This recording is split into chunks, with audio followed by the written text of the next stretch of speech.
সকালে ভরপুর নাস্তা করার পরেও দুপুর হতে না হতেই ক্লান্ত আর দুর্বল হয়ে পড়েন? তাহলে আজকের ভিডিওটি আপনার দারুণ কাজে আসবে।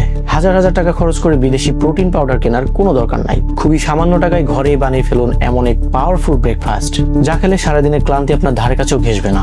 পুষ্টিবিদদের মতে আমাদের শরীরকে সুস্থ আর শক্তিশালী রাখতে প্রোটিন, ফাইবার আর ভিটামিন সি এর সঠিক কম্বিনেশন দরকার। আর মাত্র কয়েকটি দেশীয় সস্তা ও পুষ্টিকর খাবার একসাথে মিশিয়ে নিলেই তৈরি হয় এমন এক পাওয়ার হাউস খাবার, যা এনার্জি তো বাড়াবেই, সাথে আপনার ওজনও নিয়ন্ত্রণে রাখতে সাহায্য করবে। প্রথমে একটি বাটিতে নেন কিছু ভাজা ছোলা এবং কিছু ভাজা বাদাম। এগুলো আপনাকে দিবে দীর্ঘমেয়াদী ভেজিটেবল প্রোটিন। এর সাথে মেশান সামান্য কিছু আনার বা ডালিমের দানা, কিছুটা কুচানো পেঁয়াজ, টমেটো এবং তাজা ধনেপাতা।